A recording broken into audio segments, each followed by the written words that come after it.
Hello, good evening and welcome to the Midweek Fix with the LFC Daytrippers, brought to you by Football Prizes, footballprizes.co.uk, and we will have more on that as the show goes along. We've something free to give out this evening, just to let you know. I'm Gav, and with us I have Grizz, I have Anthony, and I have Paul, and we're going to look back at Midtjylland 1, Liverpool 1 in the last group game of the Champions League in Group D. Grizz, I'm going to come to you first. There was a lot of giving out before the game, when the team came out. Why is he playing Fabinho? Why is he playing Salah? You know, and on and on and on. What did you make of that team? Yeah, I was leading the charge. Not gonna lie. Yeah. Nah. Listen, there's always turmoil or uproar or anger, and whenever any Liverpool team is announced, usually on social media. So you take it for what it is.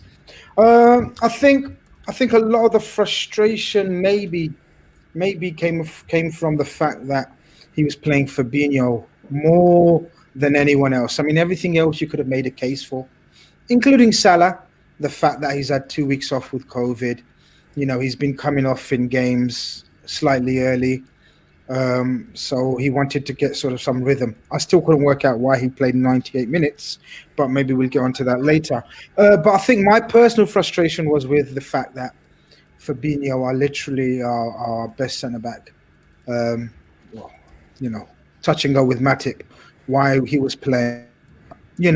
At the end of the day, all's well that ends well, and he didn't get no injuries as far as we know, and we got away with it. We did get away with it, but like, Paul, I'll come to you. Like, you can go as weak as you want, I suppose, and he used a lot of like fringe players, I suppose, there, but you can't go too weak, can you? Like, UEFA do kind of look upon this at times and go, listen, you can't be fucking doing that, even though that's the squad you have. But he only plays 45 minutes, Fabinho. Yeah, exactly, and it's an interesting one because it's both a strong team, as I've heard in post-match interviews, a strong team, but it's also the youngest team that we've ever played in the Champions League game. So it is a bit of a paradoxical lineup in a weird way, because whilst you've got Fabinho in there and you've got, some of the leading lights, if you will, you've got people like, Billy Cometio coming on to replace Fabinho, who I thought was well worth his chance in the second half. You've got Reece Williams in there, and obviously you've got the first player from Merseyside called Leighton to actually play in a Champions League game, and I thought he did very well too. So it's a nice balance of things. And I heard Peter Crouch before on BT Sport say that he thought Salah asked to play because he basically felt like he'd get a hatful and get his eye in terms of, getting the goals in, basically. And obviously there was a record for him to hit tonight, which he absolutely did. So, I think there's positives to be taken from such a strong team. And, as Grizz was saying, we got away with it and we go on.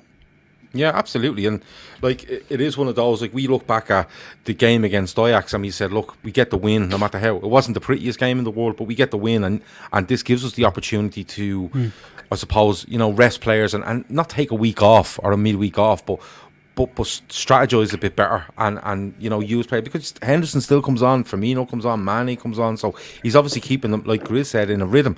The Salah one made sense to me because, like Grizz said, he's 2 weeks off. He is coming back into it a little bit like on the same kind of time frame as Jordan Henderson, I suppose. And the Fabinho one, I think, is just a case of needs must. He's not going to risk Matip, but he needs somebody in there. I don't think he's going to risk 90 minutes with Cometio and Reece Williams at the back. Anthony, look, when that team comes out, I'm fairly okay with it. There was a couple of interesting bits around it. Were you surprised Trent started? I thought he was going. I thought he would have went Nico Williams to start and maybe give Trent 45 when the opposition are turning a little bit and it's not as strenuous on him. Yeah, I did feel that he'd do that, Gav. But the thing is, we're so conditioned for the last probably 6 weeks, at least 2 months. Every game, seems to have a bad injury or a shocking VAR decision. So you're on tenterhooks for a game like this. But Liverpool play again on Sunday afternoon, I think, or Sunday lunchtime against Fulham. And I think Klopp's biggest issue when he had his moment was recovery time. They will get recovery time now, and they'll get time to prepare, proper time to prepare for the next game. And look, the decisions that Liverpool make behind the scenes are so intelligent, they're so well informed that you'd have to have confidence. I was surprised by the team, but you'd have to have confidence that they know what they're doing. They're monitoring these guys, like they're literally monitoring their sleep, their recovery, everything, their fitness levels. So I think the team will probably tell you that they know more than us. Like, it's not the team that I would have picked, but they're obviously fine-tuning these players to such a point to get them to a certain level that, as I said, they have all sorts of information behind the scenes. So I think overall, look, it was the two young centre-halves in the second half, that proved the point of why you wouldn't play them together. The two kids are learning their trade. Having Fabinho beside him was, you could see like just the difference of having a senior pro in beside them lads, and especially against that type of team. You know, okay, quality-wise they're not outstanding, but they're a real sort of dogged, proper Danish side that play in a tough, competitive league. Like, you're taking these kids out of an incubator with the academy games. This is a different kettle of fish. Like, their big centre forward was bashing them around a bit. You know, great experience for them, but they might have got eaten. They might have got chewed up a bit more over the course of 90 minutes. So I think, look, the fact that we get out of there with, as it was dead rubber anyway, the result was not of any consequence, but you know, it's in the rearview mirror, and no major injuries I'm aware of. Gav, I just want to sort of make my feelings clear. I don't think I've made my feelings clear. Is this, you're going to make a statement here or something? Yeah, I'm going to make it. No, it's a kind of a statement. It's a cross between a statement and okay, hold on, I get me pen and pencil. Go. So listen, I get everything Anthony has said makes sense, and it makes logical, and it's fact that sort of the team behind the team, so to speak, the medical science team, know exactly what they're doing. And if this match was a league match, a group match, with absolutely anything riding on it, even if it was for first or second spot or something, I would have totally understood, and it would have made more sense to me. The fact that it didn't have any relevance, and the fact that it was in the middle of the patch of games that are coming fast and intense, and we have players falling nearly every game, as we've discussed. Now, I totally accept that this, I haven't got a sports science degree, right? But it doesn't take anyone with a sports. Well, you'd be surprised. So the thing is, you've ruined my flow now, as you always fucking do. No. But what I was going to say is, like, it doesn't need anyone with a sports science degree to go to worry or to factor in impact injuries. And a lot of our injuries have been impact injuries. Now, Anthony has also said that they are very dogged, and they showed it with some of those challenges, and they've got a lot of big, powerful players. A lot of their challenges were very firm, and they had something to prove. They were playing Liverpool after all. Who doesn't want to get the scalp of Liverpool Football Club? I just didn't think there was absolute any need, and it's going to be very difficult for anyone to convince me that there was need for these players to be put at risk today. That's all I'm going to say. Well, people could say Kelleher starting was a surprise. It wasn't to me. I don't think, people are saying rest him because put Adrian in because of anything happened to Kelleher. I think Alisson will be back sooner rather than later. But I think, I get where you're coming from with impact injuries, Grizz, but Klopp is about rhythm, and a lot of these players are rhythm players. Like, the argument for Fabinho to me is just, we need somebody. Like, if you went out there with a back four of Trent Alexander-Arnold that's coming back from injury, right? So, what? And lost 8-0. Well, how good is that for players? Like, Grizz, it doesn't matter, but it doesn't mean nothing to us at all. But look, they're professional footballers, Grizz. Like, the likes of Simicast, Reece Williams, Leighton, his second name's gone out of my head, Clarkson. Yeah. The likes of him isn't going to want to make his Champions League debut and come off an 8-0 defeat. Now, that's the worst case scenario. I'm giving you, obviously. Well, that's the scenario you get. But yeah, but why didn't you say 4? You said 8. Yeah, whatever. Even if we lost the game, let's say. Yeah, okay. It makes no difference. But that's fine. But like, I'm pretty comfortable with it. I think 45 minutes for Fabinho, it keeps him in a rhythm. We've seen Fabinho when he goes out for a game or even 2 games, he takes a bit of time to get back into a rhythm. So maybe that's part of it. With Salah, I think Salah is on the same trajectory as fitness-wise as Jordan Henderson. Now, Jordan Henderson comes on and plays 20 minutes maybe tonight. a little bit more maybe, but Salah to me is just probably needed a full game in him to get him back to where he needs to be, and that's a factor looking forward to Fulham and beyond. You know, I get not playing them and going, listen, wrap them in cotton wool. I get that argument, but there has to be an argument at times, Grizz, where you say he needs this to get himself back to, as a sports scientist and all the data people would say, it'll get him back in the absolute zone where he's ready to rock for Fulham and Spurs and wherever else. But listen, they do know more than us, but everyone's entitled to an opinion, and a lot of opinion was, why are we playing these lads? But I think it would have been hasty to throw, say, Kometio in there at centre half, and I don't know, whoever else he has to throw in instead of Salah for a full game and take your licks against Midtjylland. You know what? I'd be a bit hasty. It'd be a bit hasty to do that, but it's a brilliant start, Grizz. I'll stay with you. It's a brilliant start, and Salah is onto that like a lie. It's a mad kind of finish, but it was a brilliant start, wasn't it? Is it Liverpool's quickest ever goal in Champions League? I think I heard during the commentary. Yeah, the funny thing is, right, we could have probably scored even quicker than that, lads. I don't know if you remember.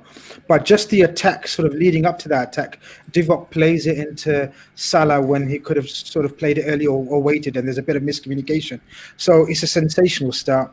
It's typical, you know, it shows why Salah probably wanted to play. He knew there was goals in it for him. Hungry as anything. That's the Salah, I suppose, you want to get into rhythm, even though I didn't think he had a very much of a rhythmic game. I still think he's sort of trying to find his best form. But, you know, that's the beauty of Salah. Even when he's not at his best, he will score. Even when he doesn't get the cleanest of strikes, he will still score. The guy just literally lives for goals. And, you know, if that gets him into rhythm, then I'm all for it. But I just thought the way he started, the way we started as a team, I thought that first 15, 20 minutes, I thought this is going to be a bit of a humdinger. You know, I didn't expect it to finish only with 2 goals in the game. It started off like they had a fair few chances as well. So it was entertaining, let's say. It was entertaining, and like, you know, the defender makes a mess of it, but Salah's onto it like a light. Paul, I come to you. Like, I did think when they get that, I thought, and even in the period after that, I thought Liverpool were in control. They seemed to be getting onto second balls. They were playing through them quite a lot. There was a couple of opportunities to get in behind that they didn't take at times, but it looked like it was always on. Did you think getting that early goal and starting so well, even for the fringe players, it just gave them that confidence to go on? And I thought they were going to go on and win the game handy, being honest, Paul. Yeah, I think I was exactly in agreement with what you're saying, where, you know, that first goal goes in, and I think it's an incredibly clever finish from Mo, and from there it just looks like it's on for, like it does, you know, in the last couple of games, where you look at Leicester and you look at the Wolves game, it's like, okay, not the first 11 on the pitch, but we're going to go on and get 3 or 4 here, and it's going to be a nice comfortable night's work. Everyone's going to feel good about it, back on the plane and back home, and everyone's waiting for the draw. But obviously, you know, these dead rubbers, they can kind of jump up and bite you a little bit, because, like we were saying at the beginning, there is absolutely nothing riding on this, and the real only benefits is confidence, morale, and a little bit of rhythm, as I agree with you, Gav. And, you know, it's a funny thing where after that sort of first 15 or 20 minutes, I think we were in command for the rest of the first half, and then the second half was a bit of a different story, really. It was a completely different story when we get to the second half, but that of course is down to the changes. Anthony, I want to touch on a couple of players. We've seen Reece Williams play a couple of times for Liverpool now, and he's impressed every time he's played. I thought Trent was a bit, I'm not going to say poor, but I thought he was a bit lax. He was a bit laboured, but that's probably to be expected. He's managing himself, I suppose. Tsimikas looked okay for me. Good and bad things, but the one I want to touch on first, which Anthony is Leighton Clarkson, because he comes in. He's not the biggest guy in the world, but he knows how to throw himself into a tackle, doesn't he? He knows how to get around the pitch, and he's an eye for a pass as well. A couple of times he nearly got lads in behind. Yeah, he did a great first half. He's just a silky little player, and I think he got tired in the second half, and it's difficult for a young player, like the way he plays. You know, Midtjylland at the start of the second half had a huddle in the centre circle. You know, so that's where their heads were. It was a big game for them, I think, as well. And it's a point that Klopp raised in his pre-match press conference, that the money you get for a win or a draw in the Champions League, like, it makes a difference to clubs like Midtjylland. And we're seeing it in Ireland with Dundalk in the Europa League. Like, if they get a draw or a win in the Europa League, it's like a few $100,000. And that makes a massive difference to these sort of clubs. So it was a very important game for them. Whereas Liverpool brought on Mateo and, maybe took their foot off the gas a little. And I think it just affected him slightly in the second half. But overall, he's a real talent. I loved watching him in the first half. I'm a big fan of what I've seen. He's real tidy. He's brave. And he's going to develop physically as well, which will probably help him. But overall, it was a really good night for him. I thought he's very easy on the eye. Yeah, I thought he was as well. I liked the way he was neat and tidy on it, but he was trying things as well. And there was one in the first half where he tries one through to Salah, and it's not far off being absolutely perfect. And you can hear the sidelines telling them, "Well done." Whereas some other people would say, "Don't lose it." They were encouraging to be creative and try to get players in. Grizz, just moving back slightly, Tsimikas. I thought he good and bad things. I think people were saying he's a little bit out of position here and there, but I don't think he was getting a massive amount of help from Jota, who was meant to be in front of him.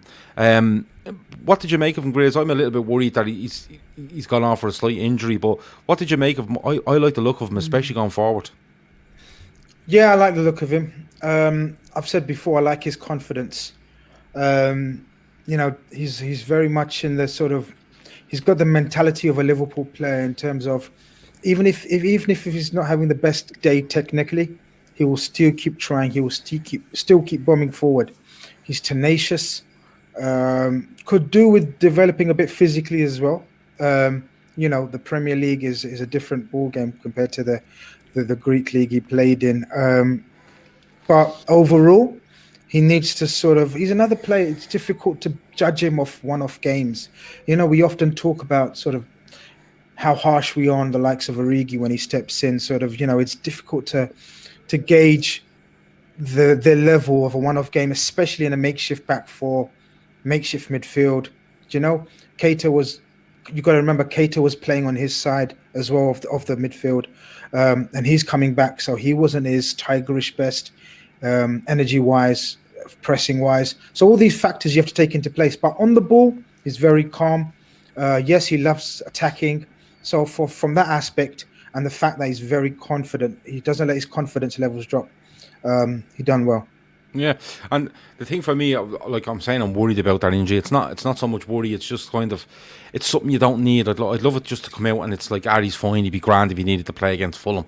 But when I watch him, he seems the perfect player that you'd bring in if you're 2 or 3-0 up, and for the next 6-8 weeks, and if you're winning games, you can bring him in and put him in and go, listen, Robertson's off, he's only playing 70, but putting him in because he looks fairly solid defensively. But going forward, like even when he was breaking forward, he was taking a look into the box. It sounds really simple, but he was taking a look into the box even though he was bombing, having a look in who's there and trying to put it into them rather than just whipping something in blind. And he nearly gets, I think it was Salah first half, he hits a brilliant ball in the box. I was going to say Origi, but fucking waste of time talking about him, to be honest with you, at this stage.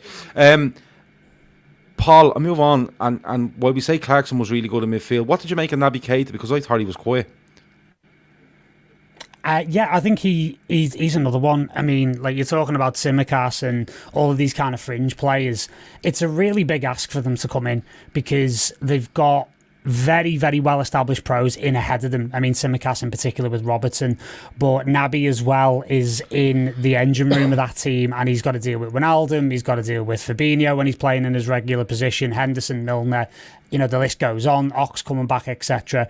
So he's not really been getting much of a sniff, and then on top of that, the injuries that the guys had, it's just been one thing after another, and a player like Naby Keita needs a run of games. And he needs to be able to, like we were saying, Gav, he needs rhythm, and he needs to be able to get established into the team and get a real feel about what his role is, because he is such a complete midfielder when he's on his day. I've sort of watched him quite a lot, really, back in the days when, he played over in Germany for Leipzig, and, he almost had this kind of, again, this sort of Gerrard-esque kind of box-to-box vibe going on about him, but he's not really been able to get a good run of games together at all, really, in the entirety of his Liverpool career.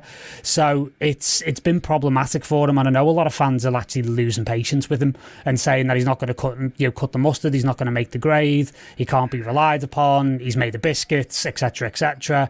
And it's tough for him, but he was a bit quiet, but I thought he was solid enough. And one of the things that I do like about Keita more than anything is that there's no backward passes with him. Like, everything is forward. Everything is, trying to move the play forwards and further up the pitch. I just think the guy needs a break, and, in terms of a run of games and staying injury free, and I think he'll be a big asset for us. I really do. Yeah, he has a chance right at the end of the first half there where he takes a nice touch in the box, and if it's a foot either side of the keeper, it's well struck, but it's straight down the throat to the keeper. And I'm thinking, do you know what? Not even for the game, just for him. If that went in, it's just he's back, he's playing, and he's getting a goal, and it'd be great. Anthony, is there an argument there, like, not to be too harsh on Keita because he is coming back himself? He gets whatever amount of minutes tonight. 62, I think, actually, is the amount of minutes he gets. That's off memory when Henderson comes on.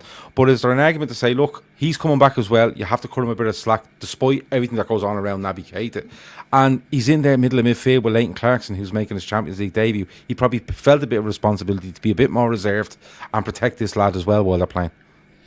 There is, yeah, of course there is, absolutely. I think the problem for him is that, as the lads touched on, you're looking at the bigger picture of his Liverpool career to date that just has yet to take off. And when that happens with a player like that, it gets harder and harder for him, and probably gets judged harsher and harsher as well, because this guy was coming in as a potential superstar, and I mean, nobody doubts the quality that he has, but he just cannot string a sustained period of games.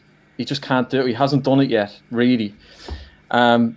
And because of the levels Liverpool are hitting, even without Van Dijk and all the injuries that we've had this season, like a guy like that and he is quality. I mean, there's no doubt about it. I agree with the point Paul made. Like, there's very few players. I don't think there's anyone else on the team that is as good as a forward passer, apart from maybe THIAGO, as Keita. He's got fantastic vision and he takes chances with the ball. But he's in danger of being left behind now, because if he keeps breaking down, his body keeps letting him down. Like, it'll get to the point where you fear that he might just get moved on, and maybe next summer, especially with THIAGO, hopefully coming back into the picture. And I think his performance sort of indicated that, sometimes it can be very, very sort of disheartening mentally as well to break down so many times. Yeah. And I think he just couldn't get into his. He couldn't get into his usual game, which has, like before the last injury, he was getting to a rhythm where he was snapping into tackles and pressing really energetically. I was slightly surprised that Klopp didn't play him as the number 6. And little Pirlo, what's our little Pirlo's name? Leighton Clarkson. Yeah, I was surprised Clarkson didn't play as an 8, because he has played there for the under 18s, and then Naby sort of play the more controlling game in the heart of the midfield. I don't know what you guys think, but I thought he could have done that. Even though Clarkson for the first 20 minutes was the best player on the pitch. I mean, with his one-touch passing and his vision. But gradually as the game... Do you know how recently Liverpool have done similar things with Gini and Hendo, where they've swapped roles sort of for 45 minutes, half an hour, whatever. I thought they could have done that when he was tiring, the young fella, and then just play sort of Naby in front of the 6, because it might have helped with the control of the game in the second half, but obviously he came off anyway. I think my point with Naby, sorry, just to say very quickly, is more of a general point really, which is I actually don't think the club have done him any favours from the moment he came in terms of, making it a big deal about making him out of the number 8 shirt and getting Gerrard to hand it over and all the hype and everything else. And, we really built this guy up as being like, the chosen one of these players coming in. And I think we've piled a lot of pressure on this guy. And yeah, granted, he's a professional and everything else. That's absolutely fine. But I don't think we've done any favours for him in the perceptions of the fan base, because I think people were expecting him to come in. They've seen a few YouTube videos of the guy. They've seen a few games of him in Germany and expected him to come in and be like a worldie and essentially be the heir apparent to the next, Steven Gerrard thing. And, he's not that type of player. And again, like obviously with the opportunities that he's not had due to the injuries and everything else, I think that just adds to the perception that he's not cutting it with the fan base. And I think it's a bit problematic, to be honest with you, and I don't think he really deserves it. I've been fairly consistent on Naby Keita that in when I say he has everything you need, he needs everything you need to be a Liverpool player. He has it. It's just showing it and showing it on a consistent basis, i.e., being on the pitch. But we're back into another situation now again where we're looking and we're going, okay, Thiago's the new year. You know, Wijnaldum's playing a quite ridiculous amount of games, to be honest. You know, Curtis Jones is coming through, brilliant. Milner is out for a little while, but was he cutting in midfield? People would argue. You've got Henderson coming back, but we're back in this situation again where we're looking to Naby and we're going, listen, we need you. We need you now up until the middle of January, at least, to put the foot on the pedal here and give us a dig out, because Wijnaldum can't do it forever. You know, Henderson beside Wijnaldum can't do it forever. Curtis Jones is going to have a dip. It's just natural with a young player that you will find a dip in form. You know, we've seen it with youngsters all over the league. You look at the likes of Ross Barkley at Everton, who everyone thought he was brilliant, and he just fell off a cliff because there's so much expectation on him. So with Naby, I'm just looking for to get on the pitch. You know, my biggest judgment of him will be to get on the pitch, but we'll see how it goes. We've spoken about Salah, we've spoken about Jota a little bit. Jota does okay for me. Divock Origi, I'm not even getting into him. You know, and people are saying, you know, with Jota this, Minamino that. Divock Origi didn't try in that game tonight, so I'm not even getting into it. He just looked like he was labouring around the place and look, whatever. And maybe people will say that that's just his physique and that's the way he carries himself, but well, he needs to carry himself a bit faster and, you know, with a bit more purpose. But one other player I want to touch on, and Anthony, I'll come to you first on it. Minamino. And Minamino splits a bit of opinion as well, to be perfectly honest with you. But I felt a bit sorry for him tonight. I thought he was being shifted around different positions in game, you know, subtly. And he was chasing, he was harrying. He's a bit unlucky at the end, well, very unlucky with the goal at the end. But I thought it was just great to see him on the pitch, playing a full game and being involved. What did you make of him? Well, he kind of reminds me a bit of Smeacher, when in the early days of Vladimir Smeacher when he came to Liverpool, and that he's a technical player, and you can see that he's a nice player, he's a talented player, but you're never really sure, like, what's his best position, what does he do best, and at times he can look a little bit lightweight as well. Like I thought that, I don't know, I assume that Liverpool are trying to build him up physically, but he's just a light player. He's just a lot, you know, he's not a kid either. I think he's mid-20s, isn't he? So I don't know. I don't think Minamino will ever establish himself as the go-to man for Liverpool. I think he's a good squad player. He's got a good attitude, but I don't know exactly where you get the best out of him still, and I'm not sure like what he's actually brilliant at. If you understand what I mean, like he's tidy and he's nice and he works really hard, but I don't know. I just think he's just a level down. And as I said, he just reminds me of Vladimir Smicer. Smicer came in, if you remember, he came in off Euro 96, I think, or had done really well at Euro 96, and everybody was raving about him. And then there was a few years where he just treaded water, really. Like, you could tell he was a good player, but he never just kicked on. There was something about him that he just, I don't know. I get that same vibe off Minamino. I don't know what the lads think, but although I like him, I just can't see him ever really pinning down a position in Liverpool team at the moment.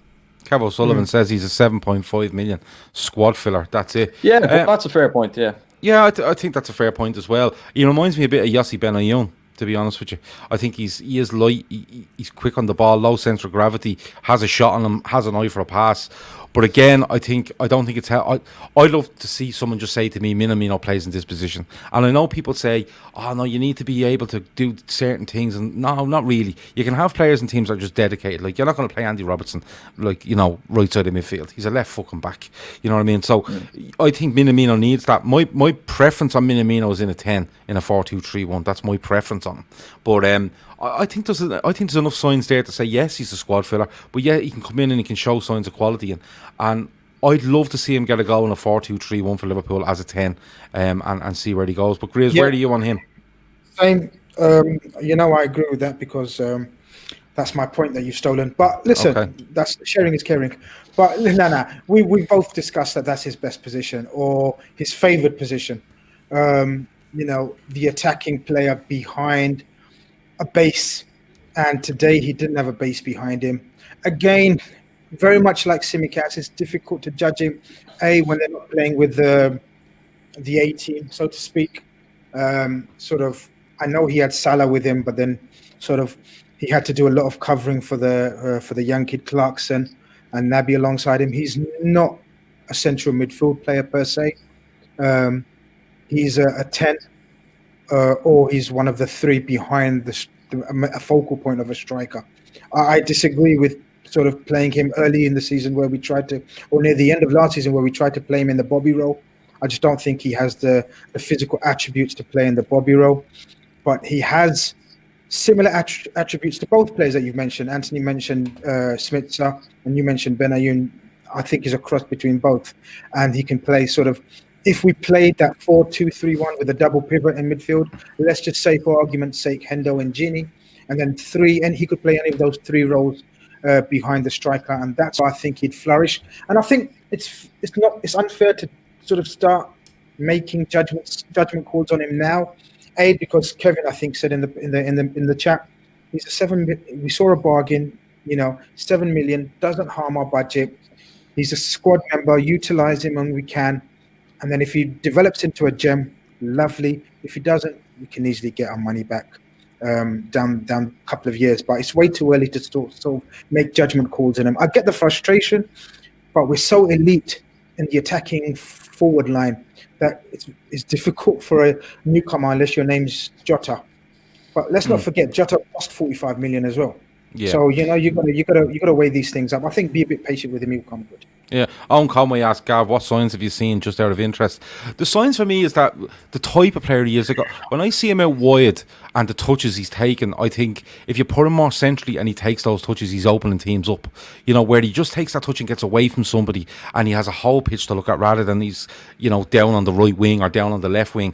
Away at Ajax, I was extremely impressed by him. He was so intelligent on the ball, the runs he was making. He wasn't afraid to shoot. He was playing people in. There's plenty in that player. There's absolutely plenty in that player, but I think a lot of players, Minamino, like a lot of players at the moment, like you have to remember, he's not even a year at Liverpool, and we're talking about Naby Keita now, and we're saying you need to give him time and you need to give him this, and that happens with all players, but he's not even a year at Liverpool. I like a bit like Curtis Jones. You say you give him this season, then you look for him to break out next season. Now he mightn't break out because he's a squad player, as we've said, but I think you could nurture him into a certain position and you go, listen, this is your position, and if we play this position, you're going to either start or you're definitely coming off the bench, and I think that gives him a direction in where he's going.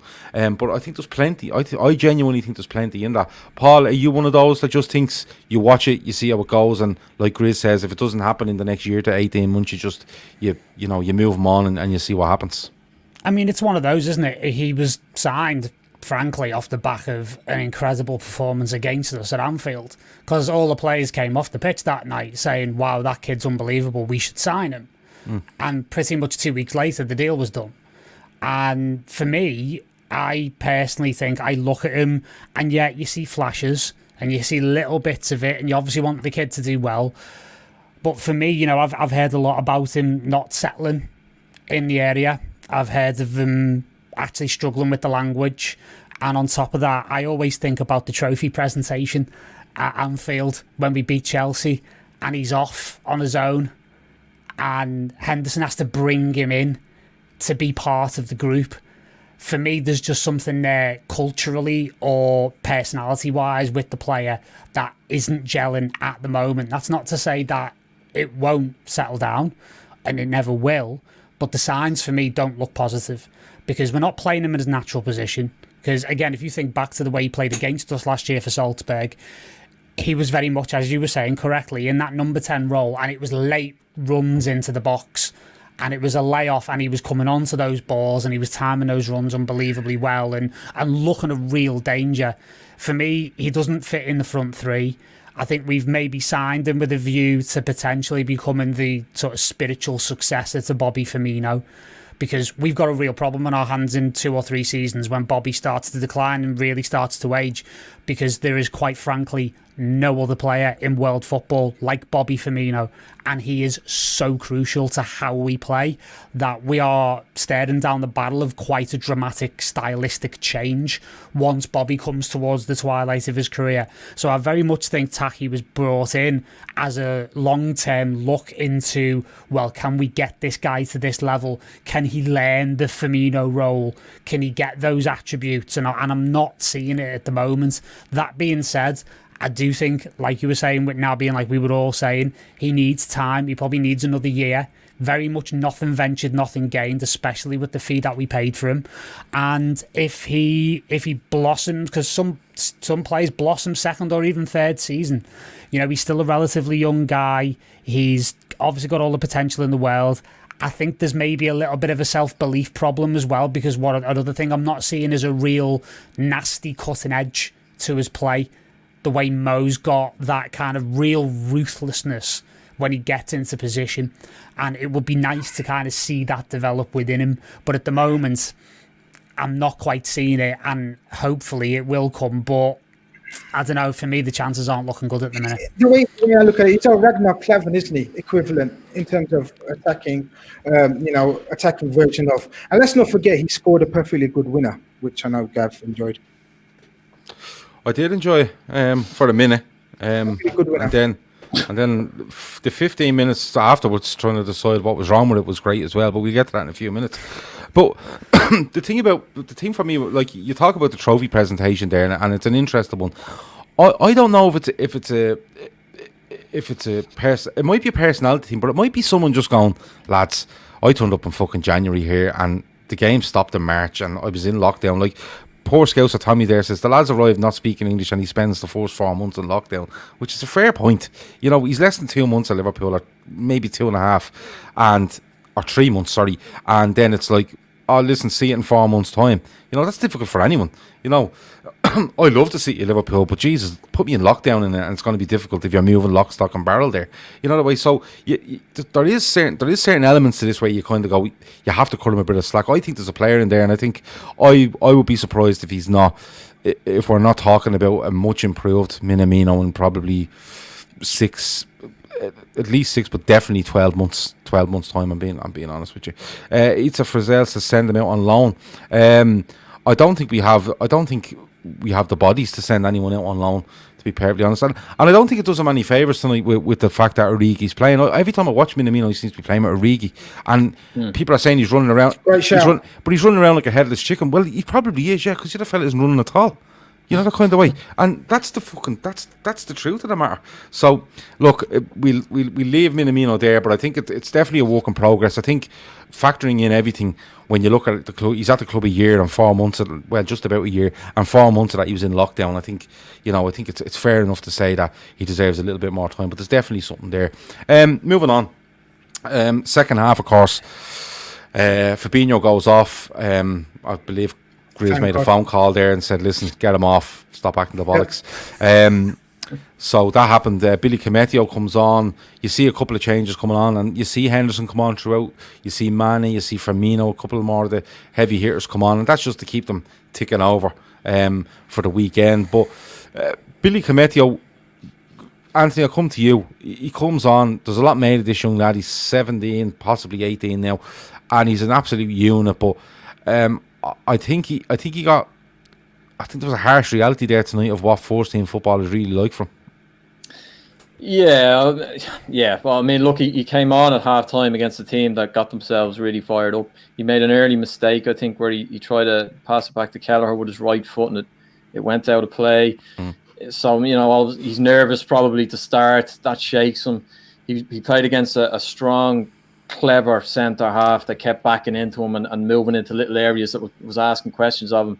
And the guy beside him is a rookie as well. So, yeah, you know, all those things make it really difficult for him. I mean, tonight he looks raw. He looks like what he is. You know, a young kid stepping into a Champions League game for the first time at half time as well. You know, coming in cold. Like, so, to be honest with you, I found it impossible to judge him on that tonight. We all know how highly they think of him. He's very well regarded, and you know, as I said, he's a kid in a position that it does take a good few years to learn the trade to be a top level centre half. Like, you know, there's especially against a streetwise tough team like they were tonight. So, you know, you couldn't judge him harshly. No, I wouldn't judge him harshly at all. Grizz, I think the fact that, you know, people are saying that he looked a bit shaky, and, you know, it's clear why Reece Williams is ahead of him. But for me, I'm kind of glad he was shaky. I'm kind of glad he got battered around, because if he goes away from that Grizz and they give him the tapes and they show him. It's a brilliant learning experience for him overall. Like, regardless of how good or bad he plays, I think it's a brilliant learning experience for him. It has to be. It will be. It has to be, because so far, what I make of him is very similar to Sepp Vandenberg. I don't see enough urgency in his game to defend, if you know what I mean. The nasty side of it. You can tell he's been playing in midfield. He's very comfortable on the ball. He's very confident on the ball. There was a time in the I don't know which minute it was, where Robertson's telling him to clear it in the left-hand corner of the pitch, around the bottom corner. He lays it off to him so he can lump it away, as you do. But he just caresses it into sort of midfield and everything. So the confidence again is there. The hype, I think we just forget about him and just let him stay under the stewardship of Klopp and don't talk about him and mention him again, because he's miles off the first team. And that's absolutely fine, because he's 17 years old. I also understand the point that the viewer made about, we can see why Reece Williams, on the other hand, is ahead of him. Obviously, he's ahead of him sort of in terms of age as well, but you can see Reece Williams far more. You can see Reece Williams has played at centre-back far more. That's the main thing at the moment I see. And the more Billy plays, the more he plays in the under-23s and the under-18s or whatever age bracket he's in, the better for him. He will have to learn. He will learn, I believe, because he's under the best manager and coaches in the world. The art of wanting to defend, the need to defend. At the moment, I find him a very casual ball-playing centre-half, and it just doesn't fit in with sort of what we're looking for from him. I want to see more hunger from him to defend. There was times where he wasn't sort of anticipating where the ball's going to go, throwing his body in the line, a la Reece Williams, you see even Phillips, but obviously they're more experienced. You can tell he's cultured, he's a midfield player, settling into a new position. That's what I see so far. Yeah, I think that's a fair point, Paul. Like, when I look at this, Reece Williams does want to defend. He likes to get up close and personal with centre forwards. He likes to head of duels. He'll chase balls down channels and get stuck in. Kemetio come on and looked a bit hesitant. Do I go? Do I stay? Where's my position and stuff like that? But like you said, like he's an absolute unit. The bleeding size of him. But when I look at it, I just think to myself, came in, played 45 minutes in the Champions League. We didn't lose the game. Now send him back where he came from, the 23s or the 18s, and say to him, now in 3 months' time we'll do that again. And we've seen so many players in the past where they get a little taste and they don't see it for another couple of months, but that's kept in their head all the time, Paul. And their next goal is to play 60 minutes, and then it's 70 minutes, then it's 90 minutes. It's only good for him, and that's the whole point of the exercise. No, absolutely, and he was brought forward very, very, very quickly in pre-season. Like, most of pre-season was caught up with, like, who is this kid? And, everybody talking about him being, like, the Incredible Hulk and being this massive talent and huge potential and everything else. And, yeah, he's going to come on and he's going to make mistakes. The kid's the age that he's at, and he's at that level of development. So, fair enough. And the other thing you've got to bear in mind is there's a reason why Reece Williams is playing the Champions League games, but Nat Phillips is playing the league games. Because Nat Phillips was due to leave the club and didn't, because deals didn't go through for him. And thank whoever you pray to that he didn't, because we'd be in an even worse position defensively now if it wasn't for him. But he actually missed the deadline for the registration for the Champions League squad. So the good thing is, and I've been espousing this since the beginning, since the first podcast appearance I made a few weeks ago on Football Social Daily, I was saying about the positives that could come out of the Van Dijk injury. And one of them is the fact that it's going to present opportunities like this for players like Kemetio. They're going to get invaluable experience. And like you say, they're going to be able to take that back into training. The analysis guys will probably sit with him and say, look, this is what you can do here. These are the mistakes that you've made. Go away and think about it. Go work on it with your coaches. And then he'll probably exponentially increase. I guarantee we'll see him in FA Cup games. I think we'll see him in the Villa game in the Cup. I think we'll see Reece Williams in that game as well. And I think, with Klopp's low opinion of the domestic cups, shall we say, I think more opportunities are going to come for players like him in the first team going forward. And, hopefully we'll see more development out of him. But, again, some of the comments I'm seeing on the bottom here, Reece Williams spent most of last year on loan at Kidderminster. And had a lot of physical football to play, so he probably knows how to handle himself with, as you know, the boys were saying about, you know, very physical teams that play that way and play that style of football, very competitive, very robust football. So that's probably why he come out looking the much better talent tonight. Grizz, we have a request. Anthony McConville says, Grizz, I got my 2 sons to subscribe to the LFC Daytrippers. She wants a shout out for Keelan and Fabian. Absolutely amazing job. You're a brilliant parent, and shout out to Keelan and Fabian. You're absolute champions. There you go, you see. You can record that clip Absolute and bring it into your mates and skill. Grizz spoke to me through the internet. There you go. Want to just, before we go on, footballprizes.co.uk. So for anyone that knows what's going on there, happy days. For anybody that doesn't, basically they are a memorabilia website covering Liverpool, United, Chelsea, Arsenal, Spurs, Leeds, everyone.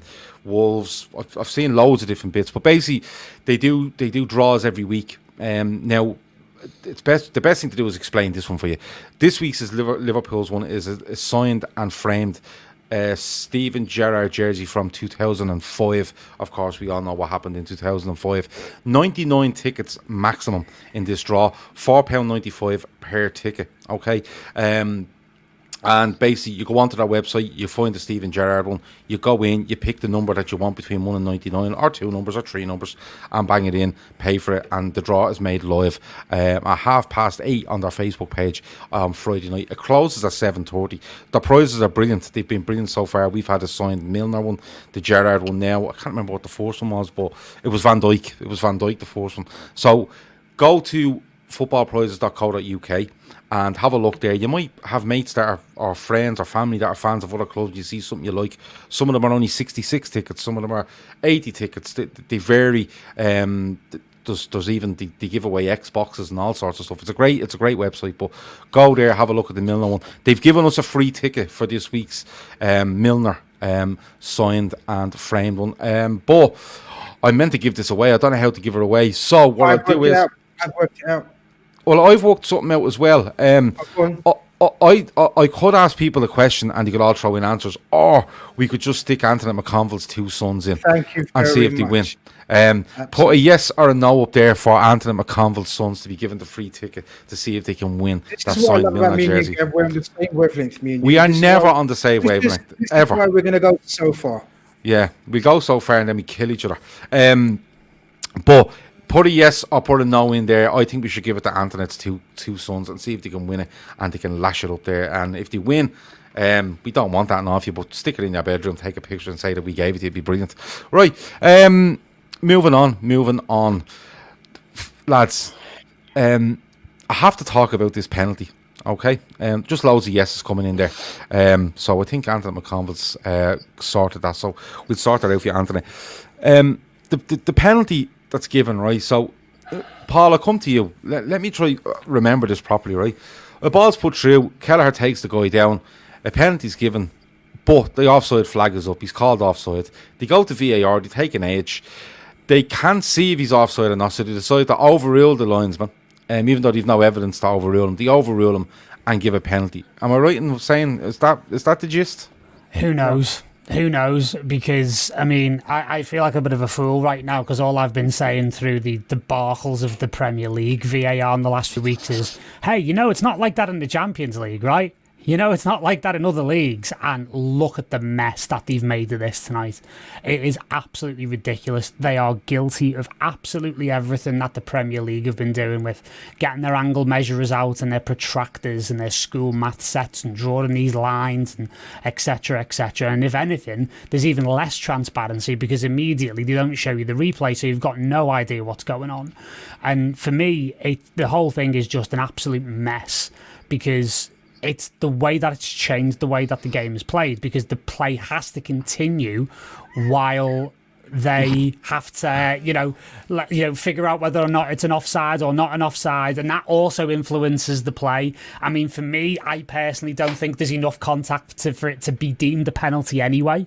Like, I personally think the player was looking for it. But my bar where penalties are concerned is completely different to a lot of people, if I'm being completely honest. And I just think the whole thing is just an absolute joke, quite frankly. But one thing I will say is that I don't think you can hold Kelleher responsible for giving away the penalty. I think he's been hung out to dry by both the officials and as I say, the naivety in the back four, and he's done the absolute best that he could in that situation. And to be quite honest with you, he very, very nearly saved the penalty. So there you go. Grizz, what do you make of this? Because we've had argument after argument about VAR, and I've kind of championed the whole in Europe stuff is much better than England. But I was watching that and I was going, what the fuck's going on here? And why is it taking so long? And then I'm looking, going, they can't get an angle on this, and then they just overrule a decision that's made. Carry on, and then we just make a decision beyond the offside flag. It had to have left you a little bit bemused, Chris. Come on. It did overall. I think the second decision that when we scored was the most baffling. I think eventually they got this one right though, because the channel that I was watching it on, sort of, even though as you say it was about 17 minutes later, they did have footage or coverage or images of where it showed that the guy was offside, hence why they disregarded the offside flag because he was onside, and then went to look at the penalty decision, and that became very subjective. And the referee thought, I'm with Paul. I even thought the penalty was harsh. I think he went for the ball with his hand, and the feet just took him into that player or slightly into that player naturally. There was no attempt to bring him down. But again, that's the interpretation of the referee, which becomes, totally in the hands of the referee. There's no facts there. There's no clear and obvious error there to sort of say that was a penalty. But Steve, the Mane one. I get to that in a minute. But Stephen O'Connor says something here, and me and Grizz were literally talking about this an hour ago, right? What is the point in Peter Walton, right? Because they keep cutting to him on BT going, Peter, what's the story here? And he just tells you, like, no, listen, they're not giving that. No way. And then 10 seconds later, they do exactly the opposite to what Peter Walton, former referee, says. It reminds me of Ray Dicko in our WhatsApp. Every time you want to know anything, just ask Ray Dicko, what's the situation? What's happened, Ray? And do the opposite, and it's happened. Yeah. Oh, stop. But literally, and the reason it comes into my head was because if he's on BT when Liverpool play Brighton, and he's like, no, they're not giving a penalty there against Robertson, and then they give the penalty, and then tonight, I'll move on to the Mane thing, because Anthony, there's absolutely nothing wrong with that goal for me. Now, again, they're trying to find angles and stuff like that, and it's not even the best footage even when you look back at it. But from watching it over and over again, it comes in, Mane heads it and it hits the defender's arm, goes to Minamino who's onside, and he scores. Did you see anything different to that? Is that just me with the red goggles on? No. Listen, I mean, look, just on a real base level as a supporter, on an emotional level, this is a major problem now, because it's actually killed something in me. The derby this season actually killed something in me as a fan, because when Henderson scores the goal, you lose it.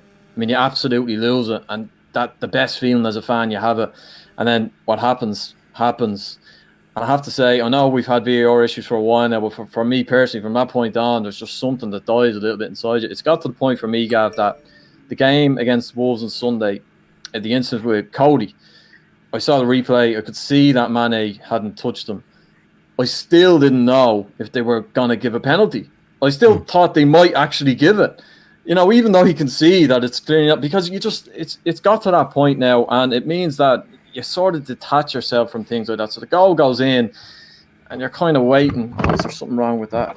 See, that's a point. Anthony's made a brilliant point there, that even though we all see the replays, yet we still don't know what the decision is going to be. And the point of the VAR was to make it so that there's a distinction between obvious and clear errors. Now he's right. For the love of me, I don't know what the decision is going to be. I mean, this one was crazy. I actually tweeted when we scored. I said, go on. I had a thread done why does it seem every game we're involved in, it seems as though they're making up the rules as they go along? And then the offside thing happened, and then Mane scored the goal, and we all saw all of us saw that Mane, it didn't hit Mane's hand. In fact, if anything, it hit the other fella's hand. So it's either a penalty, and it's definitely not offside. And then I said, not a penalty. It's not a penalty. Just, it's too close. So it's a goal.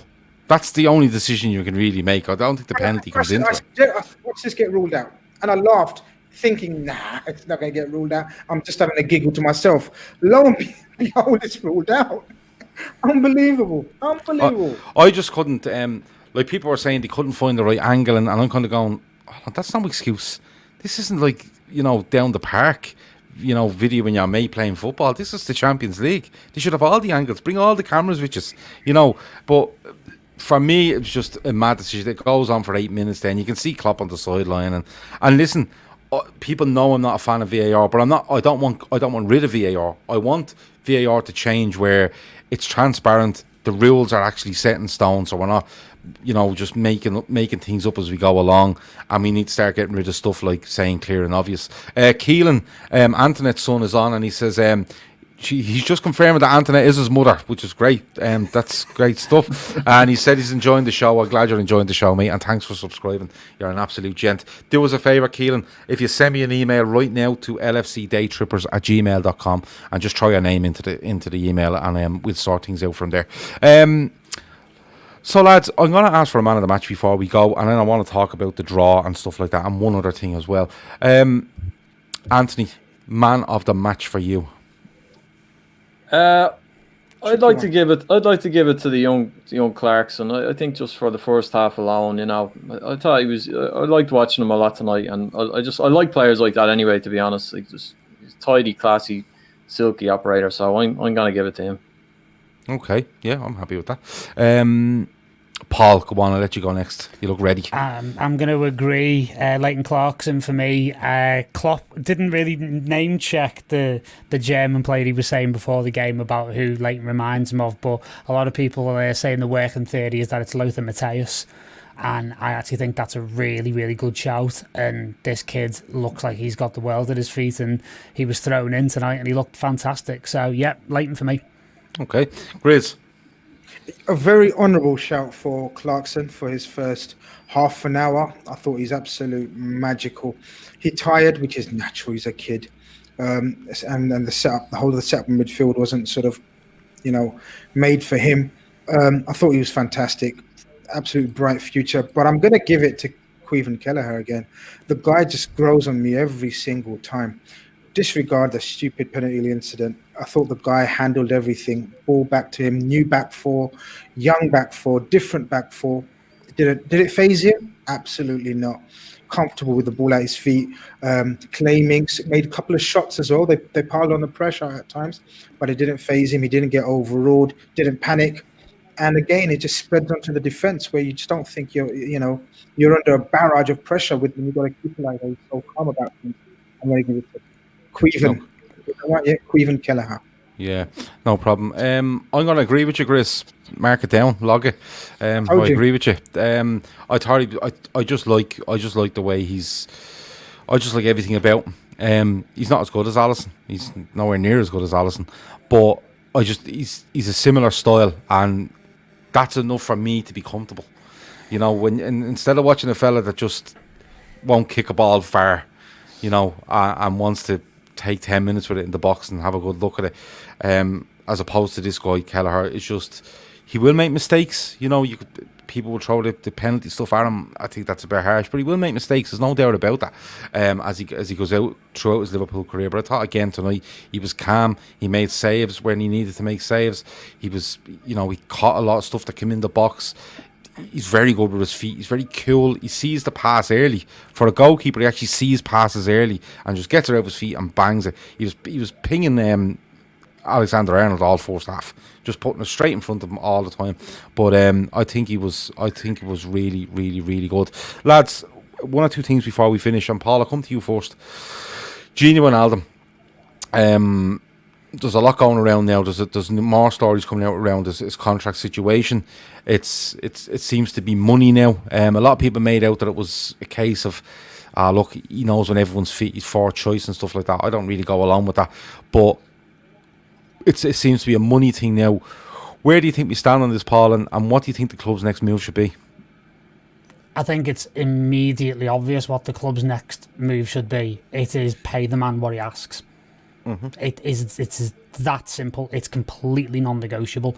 I said the first time I was on this podcast that the situation reminded me of Scottie Pippen back in the day. And for those of you who don't know the Scottie Pippen situation, he was the second best player at the Chicago Bulls behind Jordan, probably the second best player of all time, got paid less than half the amount of money Jordan did, and in fact wasn't even in the top 5 best paid players in that team.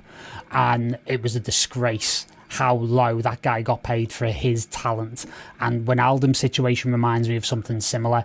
The thing that I want to have happen more than anything is that I really, really, really hope we get Barcelona in the next round and we can hammer them all over again just to make that kid understand what he might be leaving and what he might be going to. Yeah. Stephen Duffy says give Genie the 150 grand a week he wants. I think if that's the number, I think that's fair.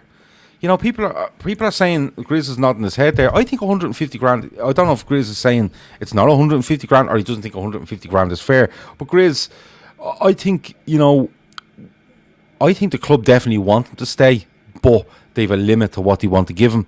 I think Gini Wijnaldum, all things being equal, would like to stay, but he has to look after himself. It's his last big contract, as people will put it. Where do you stand on this? Do you still think he'll go and we're probably looking at a replacement? Because I just think he's come to the fore. He's been brilliant for us for the vast majority of his Liverpool career, but I think he's massively come to the fore in the last 6 months especially.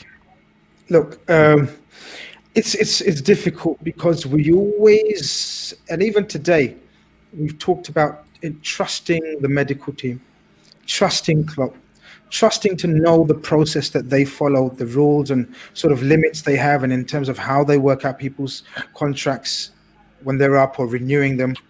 It's a case of we've got to trust the guys that are handling this to know what they're doing. I know we do, Grizz. Hold on, I know we do. No. What I mean by that is I know that. I know that's a simplistic answer. So that's why I was giving it context, Kev. So, but in situations like this, the season that he's had so far, you gotta, and it's natural emotion from our fan point of view to say, give him whatever he wants. Unfortunately, it's not as simple as that. We can't give him what he wants in terms of length of contract, in terms of terms of contract, in terms of wage. Now, I genuinely don't believe it's a wage issue, right? Because we have loads of players in and around that figure.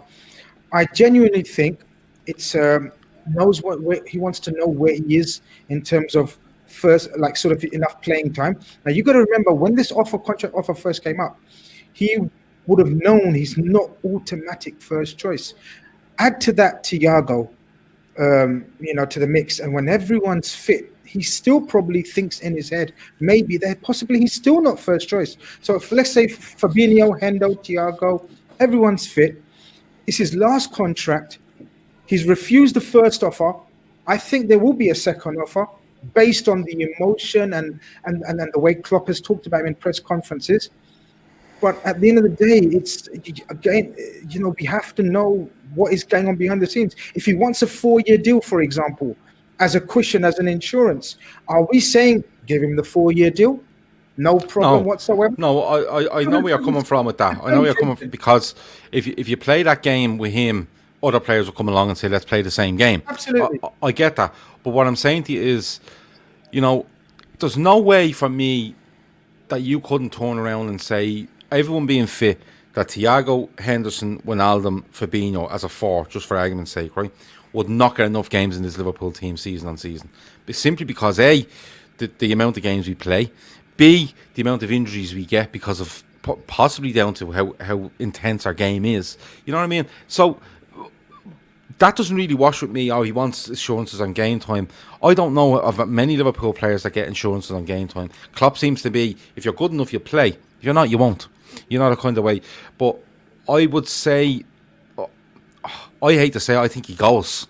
But I would love Liverpool to do some sort of solution. Anthony, do you agree with me? Do you think he goes, or do you think they make something happen because of what's happened over the last couple of months and how massively important he's been? Massively. Now, he has been massively important throughout his Liverpool career, but I think it's been magnified in the last 6 months or so.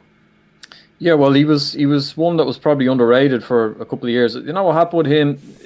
People started looking at him playing for Holland because he couldn't have to play for Holland. It was like you were looking at a different player. And I think it just showed people how good a footballer he is. He's so intelligent and adaptable and versatile, an unbelievable athlete.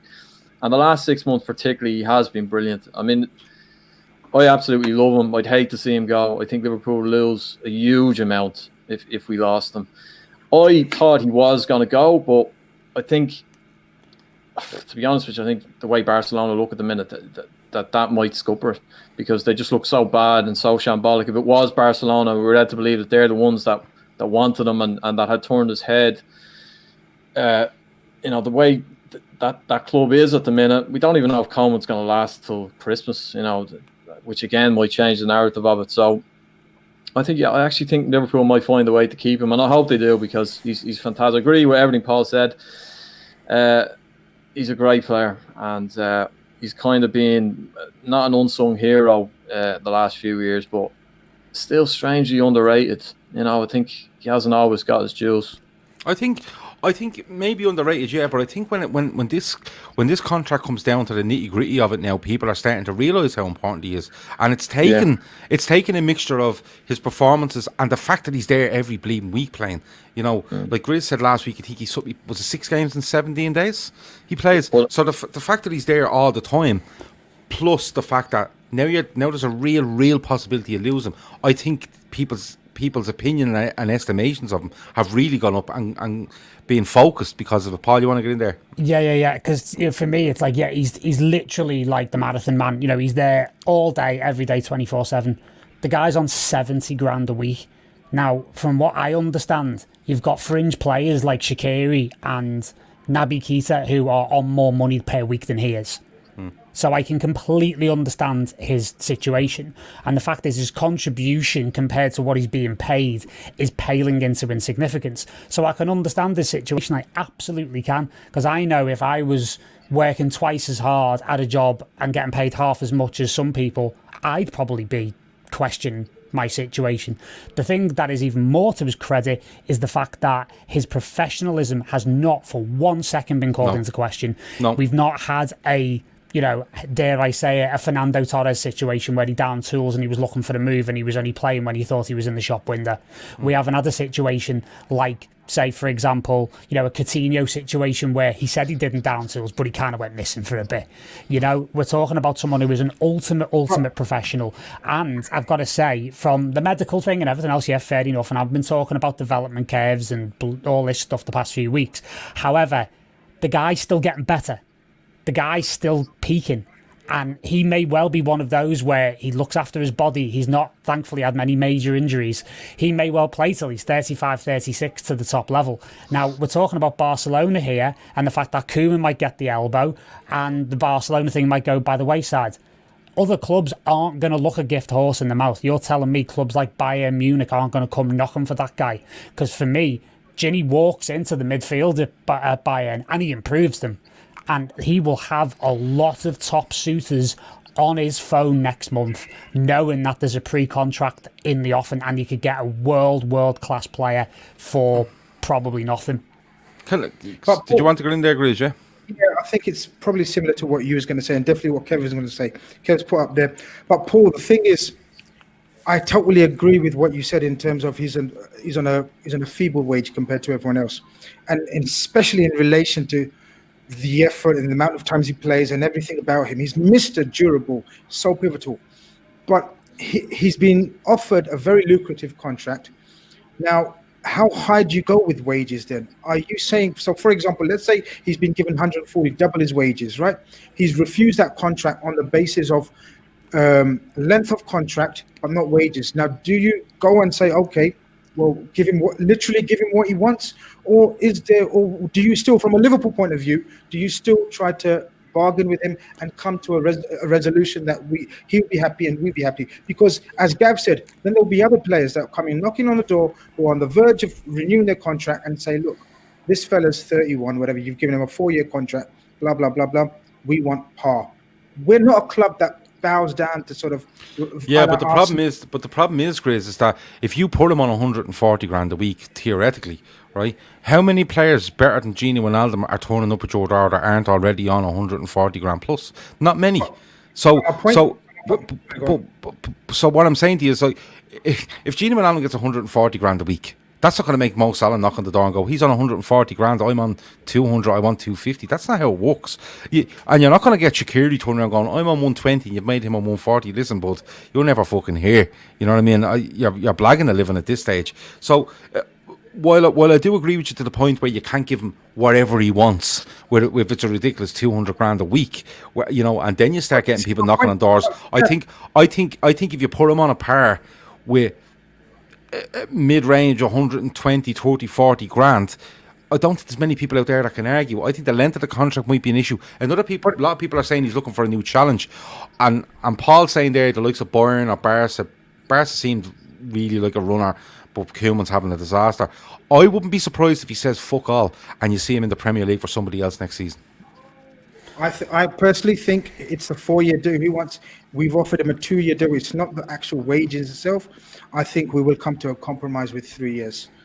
Okay. Personally, I think contract length is not an issue in this guy's case, considering the fact, like, I think he is going to play until, like, much later in his 30s, notwithstanding the fact that if we do decide to sell after 2 years into a 4-year contract, we're still going to be able to command a significant fee for him. So, you know, for me, it's a complete no-brainer. I don't see the issue. I really don't see the issue. I know there's wage structures and I know there's plans and long-term plans and bringing people through and everything else. I get that. But with a player like this, there's just absolutely no reason for me not to keep him. Adrian 13, if that's the real Adrian, yes, here we go. Say hello to Grizz for me. So we've said hello to Grizz. Don't ruin his birthday week. Adrian, don't ruin his birthday week. But, you know, I was thinking about it today, and I think Guardiola would be all over him if he could manage to tell him to stay where he is for 6 months. I think he'd be unreal in Man City's midfield because he's different to anything they have. He's different to anything they have. And I genuinely think if one or two clubs in England could persuade him to just stay where he is and run that contract down until June the 30th, he could end up in the Premier League. But quickly around the table, Anthony, stays or goes? I think he stays. Okay. Grizz, stays or goes? I think he stays. Okay. Paul? I think he stays as well. After all that, we all think he's going to stay. I don't. I think he goes because I don't see. I don't know if it's financial, and the whole playing time doesn't add up to me. If he was 33, I'd say yeah, but at 30, I don't think he should be worrying about playing time in this side. I think it's a new challenge, and I think if a Premier League team can't get him to stay on and run right down until he's a free agent, no chance. Well, you never know. They could offer him enough money. They offer you enough money. It doesn't matter when you sign it, whether it's January or whether it's June. You know, but it's. I think he goes.